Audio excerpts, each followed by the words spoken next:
Romanos 7, a partir do verso 17, para não nos estendermos, já que vamos repetir todo o texto depois. A partir do verso 17 diz: Neste caso, quem faz isso já não sou eu, mas o pecado que habita em mim, porque eu sei que em mim, isto é, na minha carne, não habita bem nenhum, pois o querer o bem está em mim, não porém o efetuá-lo. Porque não faço o bem que prefiro, mas o mal que não quero, esse faço. Mas se eu faço o que não quero, já não sou eu quem o faz, e sim o pecado que habita em mim. Então o querer fazer o bem, encontro a lei de que o mal reside em mim. Porque, no tocante ao homem interior, tenho prazer na lei de Deus. Mas vejo nos meus membros outra lei, que guerreando contra a lei da minha mente, me faz prisioneiro da lei do pecado que está nos meus membros. Desventurado o homem que sou, quem me livrará do corpo desta morte? Graças a Deus por Jesus Cristo, nosso Senhor. De maneira que eu, de mim mesmo, com a mente, sou escravo da lei de Deus, mas, segundo a carne, da lei do pecado. Feche seus olhos novamente, vamos orar.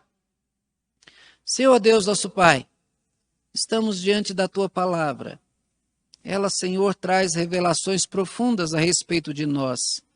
Nos dê, Pai, a compreensão, para que possamos retirar da palavra a verdade que vai, Senhor, direcionar a nossa vida.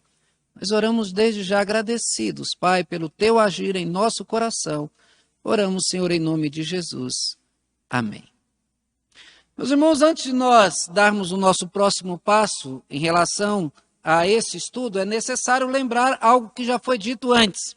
Paulo mostrou que nós somos condenados por causa de Adão. Tem muita gente que não gosta dessa afirmação. Mas vem o outro lado, que mostra que nós somos salvos por causa de Cristo. E nesse caso, nós somos passivos na questão da salvação. Nós somos salvos, nós não nos salvamos. Depois ele revelou que o pecado não é o que nos levará para o inferno, pois Cristo deu a sua vida para nos livrar da condenação do nosso pecado. E aí a questão levantada foi: eu posso pecar porque a salvação é de graça? E Paulo responde duas vezes: de modo nenhum, de jeito nenhum.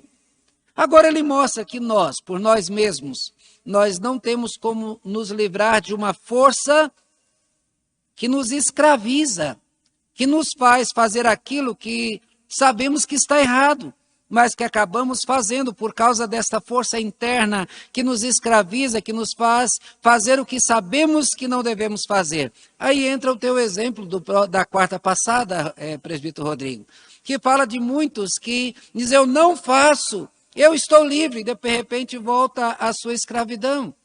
Infelizmente isso acontece repetidas vezes.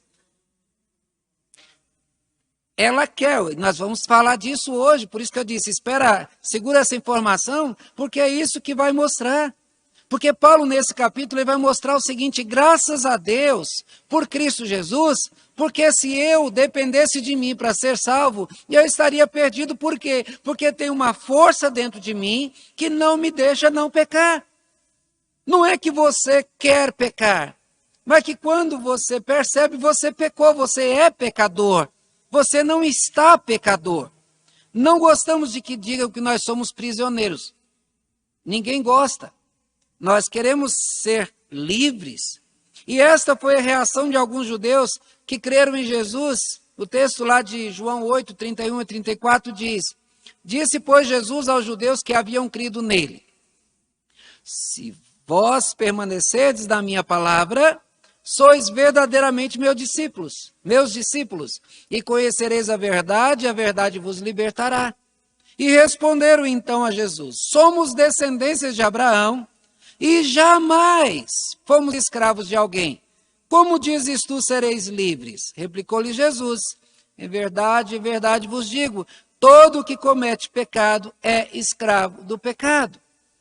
Os judeus, eles serviram a vários povos, serviram aos sírios, aos assírios, aos gregos, e quando Jesus dirigiu essa palavra para eles, eles eram escravos de Roma.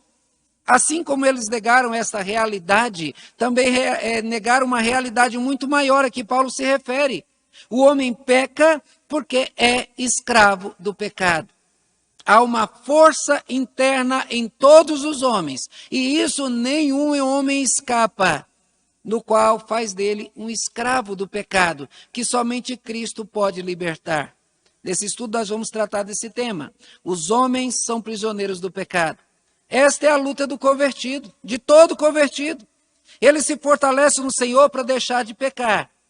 Mas no processo de santificação, que é o combate contra essa força interna, ele dura toda a nossa vida. E somente será totalmente aperfeiçoado quando Cristo voltar e nos receber na glória. E ele nos receberá não por nós termos vencido o pecado, mas porque Cristo venceu em nosso lugar.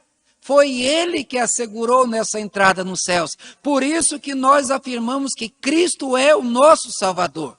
Porque se nós fôssemos aqueles que tivessem alcançado a salvação, então nós seríamos o nosso próprio Salvador.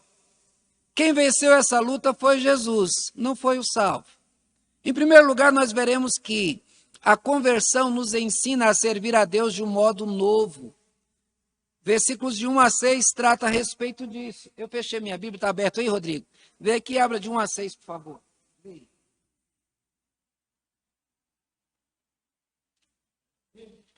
Romanos 8, 7, de 1 a 6. Vai chegar mais perto. Tá. Porventura, se ignorais, irmãos, pois falo aos que não conhecem a lei, que a lei tem domínio sobre o homem toda a sua vida. Ora, a mulher casada está ligada pela lei ao marido, enquanto ele vive, mas se o mesmo morrer, desobrigada ficará da lei conjugal, de sorte que será considerada adúltera se, vivendo ainda o marido, unir-se com outro homem. Porém, se morrer o marido, esta estará livre da lei e não será adúltera se contrair novas núpcias. Assim, meus irmãos, também vós morrestes relativamente à lei, por meio do corpo de Cristo, para pertencerdes a outro, a saber, aquele que ressuscitou dentre os mortos, a fim de que frutifiquemos para Deus. Porque quando vivíamos segundo a carne, as paixões pecaminosas postas em realce pela lei operavam em nossos membros, a fim de frutificarem para a morte. Agora, porém, libertados da lei, estamos mortos para aquilo a que estávamos sujeitos, de modo que servimos em novidade de espírito e não na caducidade da letra. Veja, irmãos, nós estamos afirmando aqui que a conversão, ela nos ensina, ela coloca o crente em um modo diferente, que ele vai buscar a servir a Deus de um modo novo. Já vimos anteriormente que quando Deus propôs para o seu povo, lá no Antigo Testamento, de que eles guardassem a aliança do Senhor, para que fossem o seu povo, eles se propuseram obedecer a tudo que Deus mandasse. Porém, a aliança divina não se baseava a aliança divina se baseava na graça e não na obediência. Vamos esperar só um minutinho aqui, senão não dá para concentrar.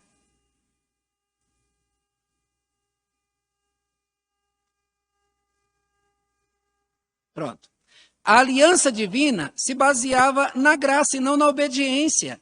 Mas o povo de Israel, eles entenderam que eles deveriam obedecer para conquistar. Por anos, Israel tentou obedecer à lei, sem nunca conseguir.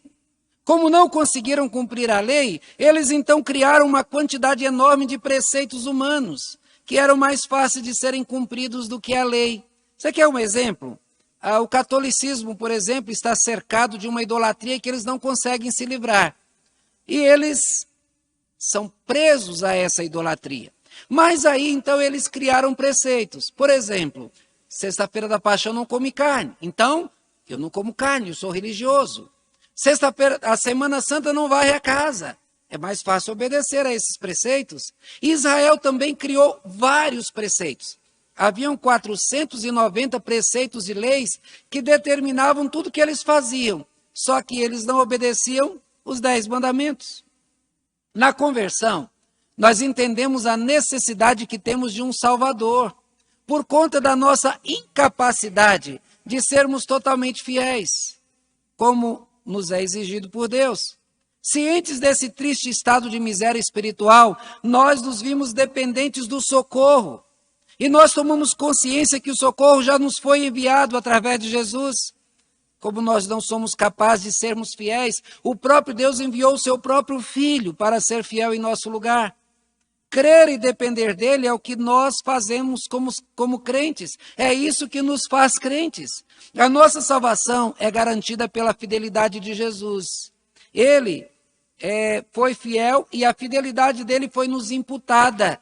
E nós somos dependentes dele. E nós então passamos a receber a sua justiça e isso é que nos garante acesso aos céus.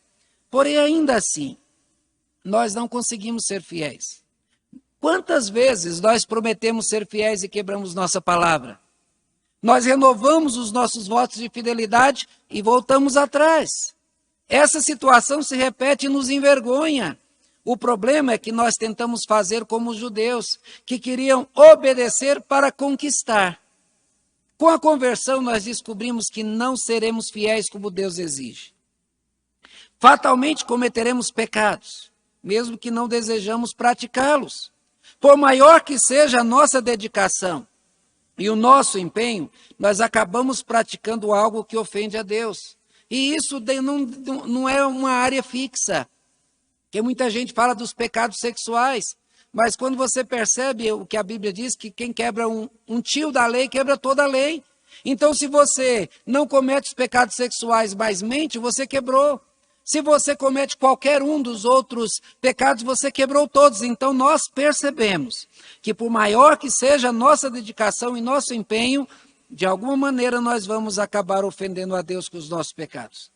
Diante dessa desconcertante realidade, conhecedores da obra da remissão efetuada por Cristo, sabendo que ele pagou o preço da condenação do nosso pecado e que abriu as portas dos céus para nós, então nós procuramos fazer o melhor que pudermos. Agora não mais para conquistar, mas porque nós fomos conquistados. Não mais para adquirir a salvação, mas para recebermos a graça. E agora, movidos pela gratidão, queremos dar ao nosso Salvador o melhor que pudermos, mesmo que imperfeito. Essa nova determinação é o que Paulo chama de servir em novidade de espírito e não na caducidade da letra. Meus irmãos, deixamos de querer obedecer para satisfazer a sua justiça e passamos a desejar obedecer para agradá-lo. E isso tem muita diferença entre uma coisa e outra. Porque querer obedecer para satisfazer a sua justiça, isso é querer convencer a Deus de que nós não somos pecadores. É lutar para mostrar que dependemos de nós mesmos e que somos capazes de cumprir a justiça de Deus. Mas isso nós nunca conseguimos. Já querer agradar a Deus, quando o homem assim deseja, ele revela sua disposição intensa para não pecar, com desejo de não desagradar a Deus, porque ele foi salvo. Ele sabe que não cumprirá a justiça divina, por isso, mesmo ainda deseja pecar, ele lutará para não pecar, e se pecar, ele quebrantará diante do Senhor. E confiado na sua misericórdia, se levantará, baterá a poeira e continuará tentando não pecar. Ele sabe que continua sendo pecador, mas não aceita mais o pecado como algo natural em sua vida. O pecado ele é como se fosse um acidente. Ele não é planejado, porque agora o planejado é fazer a coisa certa. Paulo disse, a lei tem domínio sobre o homem por toda a sua vida. É uma situação constrangedora. E como ele argumentou no texto anterior, a lei não nos é agradável, pois ela revela a nossa falha, a nossa fragilidade. Porque quando você vê uma placa assim, não pise na grama, por que tem essa placa? Porque alguém vai passar lá e vai querer pisar na grama. Ou seja, a lei, ela mostra que nós faríamos a coisa errada. Para revelar essa nova situação, Paulo faz uma analogia usando o casamento.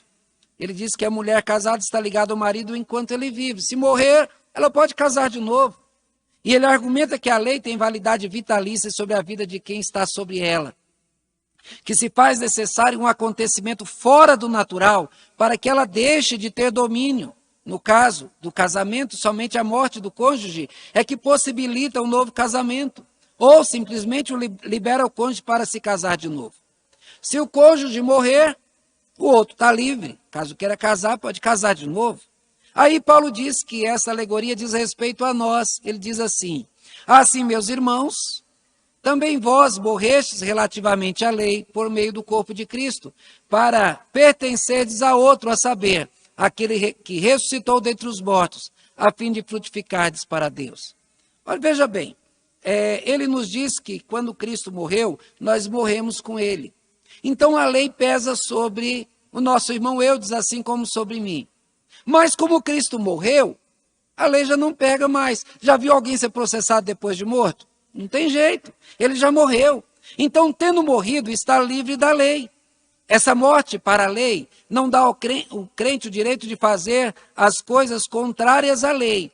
Porque a lei, ela revela a moral, a ética e o modo como Deus determinou que aqueles que são dele vivam. Por exemplo, não matarás, não adulterarás, não dirás falso testemunho. Isso é o que Deus quer que vivamos. Então, por mais tempo que passe, nós vamos estar debaixo desta que é a vontade de Deus revelada para nós. Então, o que dizer? Quer dizer que, tendo morrido, não há mais exigências sobre o morto? O morto, no nosso caso, tendo Cristo sofrido a maldição da lei, agora pode viver de modo diferente.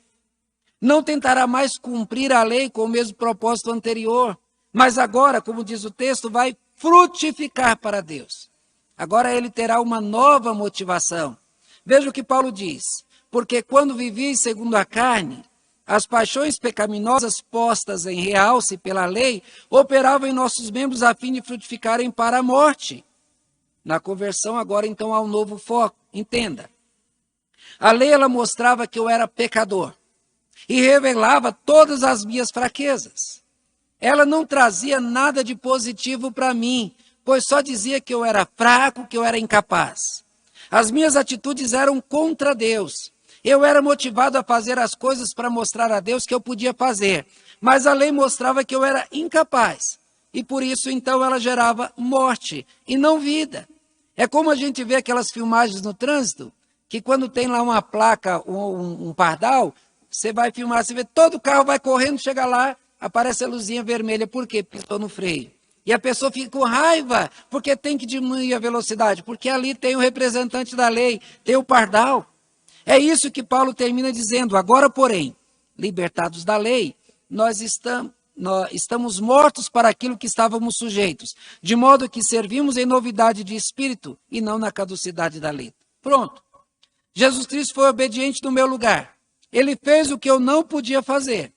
Ele morreu porque a lei exigia que o pecador fosse morto, não foi? Então ele já morreu no meu lugar. Como a sua morte foi substituta, então eu estou livre. Ele levou sobre si todos os meus pecados, ele foi castigado no meu lugar. Os meus pecados já foram pagos ali na cruz. Agora eu posso viver diferente, como nós dissemos antes. Eu posso me oferecer a ele.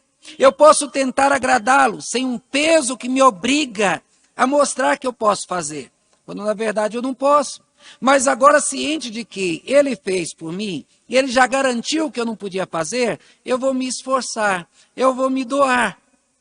Como disse, mesmo de modo imperfeito, mas como oferta de quem é grato por tudo aquilo que ele fez por nós. Você já deu um presente, já viu gente dar presente, mesmo que muito pobrezinho? E aí alguém vai lá e faz uma coisa grande para ele, e ele vai lá e faz aquele presente bem simplesinho, e chega e oferece. É aquilo que ele pode fazer. E ele dá aquele presente, mesmo sabendo que quem o ajudou, talvez nem use. Mas aquele presente é a expressão da gratidão. E isso Deus recebe. Mesmo sabendo que nós não podemos agradar a Deus, dar alguma coisa para Deus, Deus recebe a nossa oferta de gratidão. A lei dizia: você tem de fazer. A graça diz: eu fiz o teu lugar. A gratidão me leva a dizer: Senhor, eu me ofereço a ti. Eu darei a minha vida, mesmo que imperfeita, como gratidão por tudo que fizeste por mim. É isso que é servir em novidade de vida. É querer agora oferecer, porque foi salvo. Não querer fazer para mostrar que você é aquele que pode fazer, mas porque Cristo fez no teu lugar. Mas, em segundo lugar, nós veremos que a lei desperta o que há de pior no homem. Veja a partir do verso 7. Do 7 a 11 diz: Que diremos, pois? É a lei pecado? De modo nenhum. Mas eu não teria conhecido o pecado, senão por intermédio da lei. Pois não teria conhecido a cobiça, se a lei não dissera, não cobiçarás. Mas o pecado, tomando ocasião pelo mandamento, despertou em mim toda sorte de concupiscência, porque sem lei está morto o pecado. Outrora, sem a lei eu vivia, mas sobrevindo o preceito, reviveu o pecado e eu morri. E o mandamento que me fora para a vida, verifiquei que este mesmo se me tornou para a morte.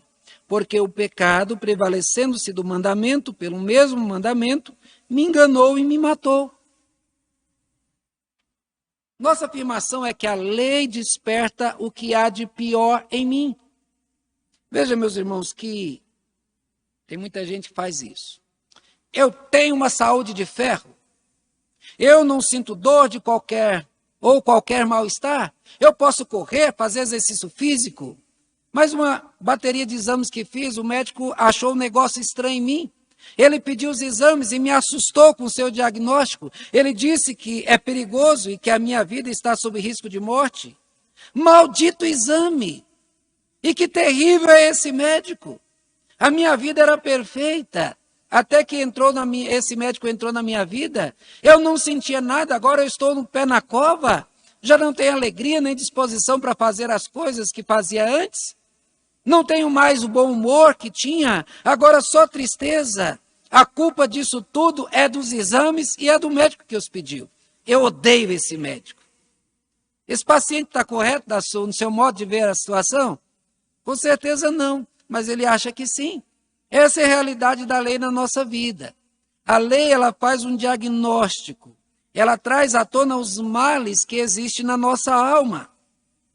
Ela revela quem de fato nós somos e ela revela a maldade natural que nós escondemos.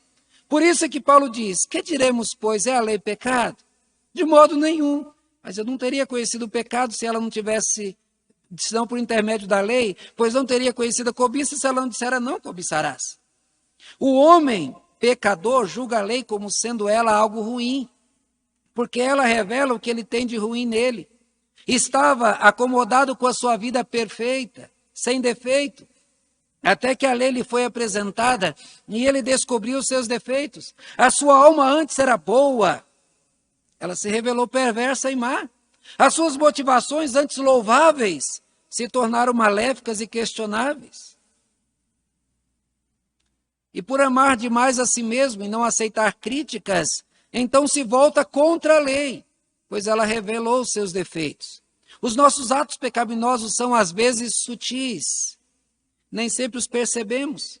Mas alguém cita a lei, então descobrimos que aquilo que antes fazíamos naturalmente, sem questionar, e não víamos nada de ruim na sua prática, agora se revela terrivelmente pecaminoso. Qual se torna a nossa atitude? O que o pecado que está aninhado no meu coração faz? Ele me faz rebelar contra Deus, me faz ficar com raiva de Deus, porque Deus não me deixa fazer as coisas que eu gosto de fazer. O pecado faz com que Deus pareça para mim como um ser mau, porque ele me nega o prazer que eu desejo. Veja como nossa natureza reage à descoberta do pecado. Ela não luta contra o pecado que foi descoberto, ela luta contra Deus. É como o paciente que teve a doença descoberta se volta contra o médico e contra os exames que descobriram a enfermidade. E ao invés de tratar a enfermidade, o paciente enfia o pé na jaca e vai fazer tudo aquilo de errado, provocando a piora do seu estado. E depois ele vai culpar quem? O médico e os exames. Analisa as palavras de Paulo. O pecado, tomando ocasião pelo mandamento, despertou em mim toda sorte de concupiscência. É como se dissesse, eu não sabia que cometia esse pecado, mas já que os cometo, que sou imperfeito, então vou fazer pior. O pecado descoberto faz com que no meu corpo eu queira praticar ainda coisa pior. Então começa, consciente ou inconscientemente, a afrontar a Deus e a fazer pior do que tinha feito antes. É o pecado, a carne, piorando a situação que já estava terrivelmente ruim. Eu achava que estava bem, mas como a lei mostrou que estou mal, então vou acabar de me destruir. Veja o que Paulo diz. Porque sem lei eu estava morto. Sem lei está morto o pecado. Outrora sem a lei eu vivia. Mas sobrevindo o preceito, reviveu o pecado e eu morri. Ou seja, o pecado ele piora a situação, eu descubro o pecado e ele vem trazer morte para mim. Volte ao exemplo do paciente que, tendo descoberto a enfermidade, ao invés de tratá-la, ele se entrega aos vícios. Se entrega a práticas e atitudes que o matarão ainda muito mais rápido. A doença se revelou e ele se matou. Este é o ato de rebeldia insana e sem explicação. Muitos respondem ao tratamento dessa forma. Transforma algo bom e positivo numa coisa má e negativa. É o mandamento que me fora para a vida, verifiquei que este mesmo se tornou para a morte. Dissemos que a lei desperta o que há de pior em mim. Isso não acontece por ela ser má, mas porque eu sou. A maldade em mim é revelada pela lei e pela rebeldia do meu coração. Eu trato a lei que é boa como má e protejo o meu coração que é mau como sendo bom. Paulo diz, o pecado prevalecendo do mandamento pelo mesmo mandamento me enganou e me matou. O pecado como um ser doméstico e protegido me afasta de Deus e me destrói cada vez mais. Em terceiro lugar, meus irmãos, veremos nos versículos 12 e 13, por favor, Rodrigo, volte aqui e leia, por favor, e nós vemos que o pecado faz as coisas boas parecerem ruins. Vamos ler os versículos 12 e 13. Por conseguinte, a lei é santa, e o mandamento santo, justo e bom. Acaso o bom se tornou em morte? De modo nenhum. Pelo contrário, o pecado, para revelar-se como sendo pecado, por meio de uma coisa boa, causou-me a morte, a fim de que pelo mandamento se mostrasse sobremaneira maligno. O pecado faz as coisas boas parecerem ruins. Vocês já viram como o mundo qualifica Deus?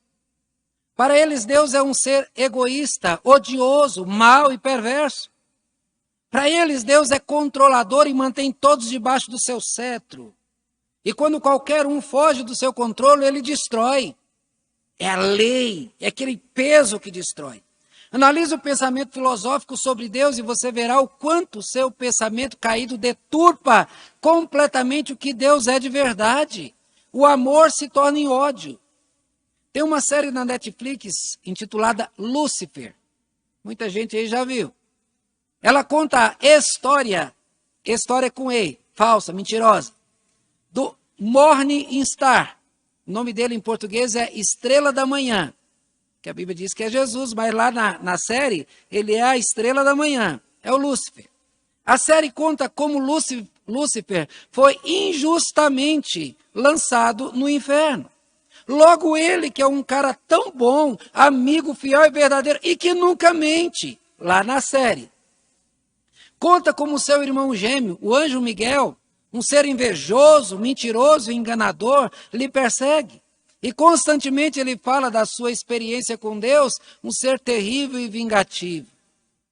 Os ímpios, dá lá, eu assisti algumas partes dela, está claro lá, eles não escondem isso não. Os ímpios analisam a salvação efetuada por Deus como um ato da absoluta crueldade de Deus. Para eles, Deus é um ser maldoso, insensível e perverso. Para eles, Deus revelou toda a sua maldade quando crucificou o seu único filho para manifestar o seu ódio, a sua raiva e a sua indignação para com os pecadores. Se ele não poupou o próprio filho, o que os pecadores podem esperar de Deus? Se matou o próprio filho, então ele destruirá todos os homens. Não resta nenhuma esperança para a humanidade. Voltemos ao texto. Paulo deixou claro que a lei revela o mal contido em nosso coração. Ela é a luz que revela as nossas imperfeições. Ela é a manifestação do modo como Deus deseja que os homens, suas criaturas especiais, feitas à sua imagem e semelhança, vivam. Vivendo sob a lei, o homem vive em paz com Deus e em paz uns com os outros. A lei é a ética de Deus e o melhor modo do ser humano viver. Ela afirma, por conseguinte, a lei é santa. E o mandamento é santo e justo e bom. Não há maldade na lei. Não há verdade oculta ou armadilha para os homens. Há a expressão da vontade santa de Deus e mandamentos que nos farão andar em comunhão com Deus e com os demais homens. Por tudo isso, a lei é boa, a lei não é má. Porém, o pecado que habita em nós, ele deturpa tudo. Para ilustrar isso, Paulo diz: acaso o bom se tornou em morte? De modo nenhum. Pelo contrário, o pecado, para revelar-se como pecado, por meio de uma coisa boa, causou-me a morte, a fim de que pelo mandamento se mostrasse sobremaneira maligno. O pecado faz com que o coração humano analise a lei como um modo de Deus reprimir a sua vontade, de obrigá-lo a adorar a Deus e a servi-lo, mesmo que não deseje, de impedir que essa pessoa tenha prazer como deseja, mesmo que seja nas coisas impuras, de impedir que obtenha lucros das coisas desonestas, de impedir de tratar as pessoas como acha que deve tratá-las.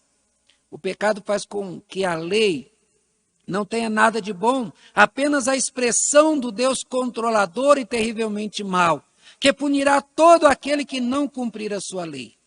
Paulo observa que o pecado, para revelar-se como pecado, por meio de uma coisa boa, causou-me a morte, a fim de que pelo mandamento se mostrasse sobremaneira maligno. É o que faz os criminosos das favelas. Quando em confronto com a polícia, eles se escondem no meio da população, e quando alguém é atingido por balas que são direcionadas aos bandidos, eles então colocam a população contra os policiais. E aí eles que são maus se apresentam como bons. Ou seja, para muitos, Satanás é bom porque lhes dá prazer. E Deus é ruim porque Deus proíbe o prazer de viverem como querem. Assim o pecado faz. Ele pega a lei que é boa e argumenta no coração do homem pecador como a lei o impede de satisfazer, de ter lucro, de se sentir bem com as coisas que gosta, e como ela controla para não fazer o que o seu coração deseja. O pecado faz com que a lei que é boa seja vista como algo ruim e destruidor. Faz o mal parecer bom. Mas os versículos 14 a 17, volte aqui, Rodrigo, e leia, por favor, os versículos 14 a 17, que vai nos mostrar que o problema não está na lei, mas no homem. 14 a 17. Porque bem sabemos que a lei é espiritual, eu, todavia, sou carnal, vendido à escravidão do pecado, porque nem mesmo compreendo o meu próprio modo de agir, pois não faço o que prefiro, e sim o que detesto. Ora, se faço o que não quero, consinto com a lei, que é boa. Neste caso, quem faz isso já não sou eu, mas o pecado que habita em mim. O problema não está na lei, está no homem. Você já deve ter ouvido algum velho rabugento dizer que não vai ao médico porque o médico vai falar um monte de coisa, que vai achar doença, que vai mandar fazer um monte de exame e depois vai passar um monte de remédio. Você é um velho rabugento. Eu não quero saber de médico. Mas o problema está em quem? O médico ou no paciente? É óbvio que está no paciente. O médico não é mau, pelo contrário. Quanto melhor for o médico, mais enfermidades ocultas ele descobrirá. Ele não criará enfermidades. Ele descobrirá para tratá-las. Já estudamos que a lei apenas revela as nossas enfermidades. Revela que nosso coração é doente e míope. Não enxerga o que é bom e tem prazer no que é errado e mal. A lei nos foi dada para nos corrigir. Os defeitos revelados da lei devem ser corrigidos na presença de Deus. Os erros cometidos devem ser confessados e tratados, pois o defeito está no nosso coração e não em Deus ou na sua lei. E Eclesiastes 7:29 diz: Deus fez o homem reto, mas ele se meteu em muitas astúcias. Deus fez o homem isento do mal. Adão foi o único que foi dotado dessa condição de isenção. Ele podia fazer o bem, como podia fazer o mal, sem pender para um dos lados. Ele estava perfeitamente nivelado. Com o pecado, ele pendeu para o lado ruim. E isso, então, se tornou a condição para todos os seus descendentes. Naturalmente, nós fazemos o mal, nós não fazemos o bem naturalmente. O bem tem que ser aprendido, treinado para ser praticado. O mal se faz naturalmente. Foi isso que Paulo afirmou nesse texto. Porque bem sabemos que a lei é espiritual. Eu, todavia, sou carnal, vendido à escravidão do pecado. Ele expõe aqui o nosso atual estado. Nós somos carnais. Isso quer dizer que a carne tem maior força nas nossas decisões. Os desejos corrompidos do nosso coração dirigem as nossas atitudes. Nos levam a fazer coisas sabidamente erradas e que nos trazem péssimas consequências, mas que sem pensar fazemos e depois sofremos. Por isso é que Paulo afirma: porque nem mesmo compreendo o meu próprio modo de agir, pois não faço o que prefiro, e sim o que detesto. Meus irmãos, eu quero abrir aqui um parêntese. Na noite passada, um inquilino meu, que várias vezes esteve conversando comigo, que já esteve em tratamento para curar-se das drogas, do uso de drogas, ele acabou saindo para usar drogas com amigos e trouxe esses amigos para casa que acabaram matando ele. Mataram dentro do meu apartamento. Esse rapaz, eu me lembro agora com tristeza disso, porque demonstra isso exatamente, porque nem mesmo compreendo o meu próprio modo de agir, porque não faço o bem que prefiro, e sim o que detesto. Quantas vezes esse rapaz esteve conversando comigo, dizendo: pastor, eu não quero mais, eu quero me livrar disso, eu não quero esse caminho, eu quero ir para a igreja, e acabou então morrendo por conta da droga e dos assassinos que ele trouxe para dentro da sua casa. Isso, irmãos, muitas vezes é o que acontece conosco. Quantas vezes fazemos coisas e logo depois nós colocamos a mão na cabeça e dizemos assim: mas por que eu fiz isso? Quantas vezes pessoas se destrói seus casamentos por um momento de prazer e depois falam exatamente a mesma coisa: por que eu fiz isso? Quantas vezes a pessoa rouba e depois de roubar diz: mas por que eu roubei? Eu nem precisava disso, mas agora já roubou. Não faço o bem que quero, mas o mal que eu não faço, pois não faço o que prefiro, e sim o que detesto. Esses fizeram o que todos nós fazemos, pois não faço o que prefiro, e sim o que detesto. O pecado agindo em nosso coração nos faz fazer o que nós sabemos que é errado fazer. Nos faz ter prazer nas coisas perniciosas e prejudiciais. Nos faz provocar prejuízos enormes, sejam financeiros, familiares, emocionais. Quantas pessoas que destroem a sua vida, está tudo bem financeiramente, e sai para uma balada e lá usa drogas e joga o dinheiro todo fora, e chega em casa e não tem nem o que comer. Depois do mal feito, então, sofremos, caímos na realidade e reafirmamos o que dissemos. O problema não está na lei, o problema está em nós. Paulo ainda disse: ora, se faço o que eu não quero, eu consinto com a lei que é boa. Como dizer que a lei é ruim? Se é o que eu faço, se eu é que faço as coisas erradas que ela proíbe. Se ela proíbe alguma coisa, é porque esta coisa vai me fazer o mal. E estas coisas são as coisas que eu desejo. Então ela é boa e eu sou ruim. Sendo assim, eu tenho que tomar uma atitude. Tenho que matar essa carne. Porque nesse caso, quem faz isso não sou eu, mas o pecado que habita em mim. Já não há. Se há algo em mim que me faz mal, que me faz praticar as coisas prejudiciais a mim e me trazem prejuízos em todas as áreas da minha vida, então essa coisa que há em mim precisa ser vencida. E tenho que buscar fazer o que faz o bem e deixar de fazer o mal. Essa maldita carne deve ser morta, como Paulo disse lá em Colossenses 3:5, fazei morrer a vossa natureza terrena. Devemos deixá-la morrer subnutrida. Digo, porém, andai no Espírito e jamais satisfareis a concupiscência da carne, porque a carne milita contra o Espírito contra a carne, porque são opostos entre si, para que não façais o que porventura seja do vosso querer. Está lá em Gálatas 5:16 e 17. Nós não podemos alimentar a carne, porque ela vai nos destruir. Então vamos deixá-la com fome, subnutrida, para que ela seja vencida. A carne faz o que é do nosso querer, como afirma o final do versículo citado. Ela nos dá prazer no proibido e pecaminoso. Ela é inimiga do Espírito que Deus fez habitar em nosso coração para nos santificar. Ela tem de ser combatida todos os dias da nossa vida. Ela nos faz agir contra Deus. A lei é boa, eu sou ruim. O problema está em mim e não na lei. O nosso maior problema é que nós gostamos de nos defender daquilo que é para o nosso bem. Tratemos, pois, desse mal. Mas, em quinto lugar, nós veremos que o homem não peca por falta de conhecimento, mas por falta de força. O homem não peca por falta de conhecimento, mas por falta de força. O querer o bem está em mim, não porém efetuá-lo, porque eu não faço o bem que prefiro, mas o mal que não quero, esse faço. Seria esta uma irrealidade? Paulo estaria falando aqui uma mentira? E estaria inventando algo mentiroso para apoiar o seu argumento? Com certeza não. Ele está falando de si, ele está se expondo a sua fraqueza. Essa é a nossa triste realidade. Erra quem acha que pode praticar o bem sem a ação divina. Somos maus por natureza. Erramos naturalmente sem esforço algum. A prática do bem exige um esforço enorme, enquanto a prática do mal precisa ser resistida para não ser praticada, pois a praticaríamos. É por isso que Deus fez o Espírito Santo habitar em nosso coração, para nos encaminhar no processo de santificação.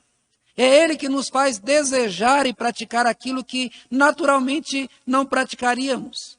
Em nós não há capacidade natural para praticar o bem. Essa capacidade é dada por Deus para nos salvar da força que o pecado tem sobre nós.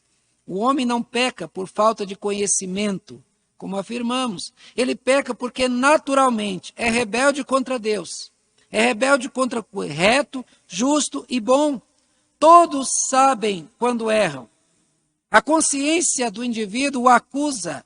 Somente aquele que está tão afundado nos seus delitos e as suas consciências tão cauterizadas é que não percebem no ato. Mas o mal praticado, mais cedo ou mais tarde, vai trazer essa consciência. O mal não fica oculto a ninguém. Este estado miserável que todo homem se encontra é o que faz depender de Cristo para a salvação. Ninguém pode ser deixado entregue ao seu arbítrio para decidir entre o bem e o mal, pois decidiria sempre para o mal, pois a carne o levaria a isso. É por isso que não há nos homens o tão desejado livre-arbítrio. O homem é escravo do pecado, por isso não é livre para decidir pelo bem, sempre decidirá para o mal. Essa força que atrai para o mal é descrita por Paulo nesse texto.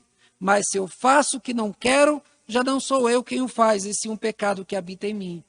O homem não decide por si mesmo. O pecado que domina o seu ser é que decide. O estado de escravidão do pecado é descrito por Paulo assim: então, ao querer fazer o bem, encontro a lei que o mal reside em mim, porque no tocante ao homem interior tenho prazer na lei de Deus, mas vejo nos meus membros outra lei, que guerreando contra a lei da minha mente, me faz prisioneiro da lei do pecado que está nos meus membros. Você não concorda com isso? Então rasgue a tua Bíblia, pois essa é a verdade. Nenhum homem teria prazer de revelar essa triste condição de escravidão.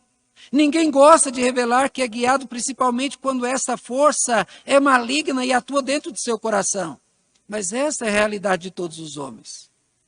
Mas veremos agora, meus irmãos, que essa afirmação nos leva à próxima. Em sexto lugar, veremos que o consolo e a esperança do homem está em Cristo. Volte aqui, Rodrigo, versículos 24 e 25.